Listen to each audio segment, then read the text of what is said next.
Oh no! What's causing this pain? You run to the toilet and relieve yourself. Ah, that feels better. Unfortunately, the relief disappears when you look down. Something is moving down there. You've got worms inside you.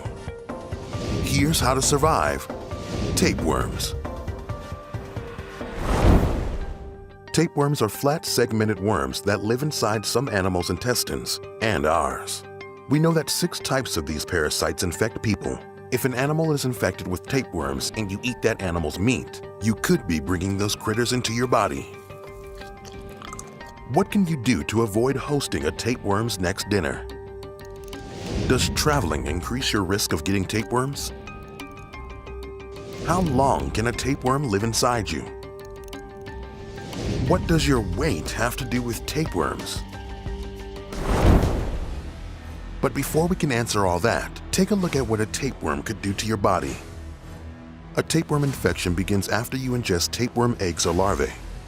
No, they're not a side order. There are 2 ways that you could be infected. Once inside your intestines, the eggs develop into larvae, and the larvae become mobile. If they migrate out of your intestines, they'll form cysts in other tissues, such as your lungs, central nervous system, or liver. Adult tapeworms can measure more than 25 meters long, and they can survive for as long as 30 years in a host. Usually tapeworms don't cause many symptoms in humans, so you might not know if you've got one. If you do have a tapeworm in your body, there are treatments you can use. But sometimes, these hungry freeloaders cause serious, life-threatening health problems. Here are some tips to help you deal with these pesky parasites. Step 1. Kill them with heat. The easiest way to avoid getting a tapeworm would be to go vegan, but everyone is not cut out for that lifestyle. So if you love eating meat and you can't imagine living without juicy steaks, make sure you cook whole cuts of meat to at least 62.7 degrees Celsius and cook ground meat and poultry to at least 71.1 degrees Celsius. Then let the meat rest for 3 minutes before you carve or consume it, so the heat can continue killing any pathogens. Also, stay away from raw meat and fish, although this can be a problem for sushi lovers. Just ask the young man from Fresno, California who pulled a 1.7-meter tapeworm out of his body in 2018.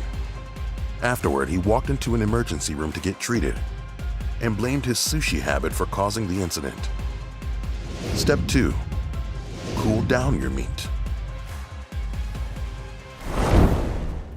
How you store meat products is also important. Freezing meat to negative 20 degrees Celsius for at least 24 hours kills tapeworm eggs. Step 3. Be cautious about where you eat. Be extra cautious about where you eat when traveling in other countries, especially if you're taking a trip to Latin America, Asia, or Africa.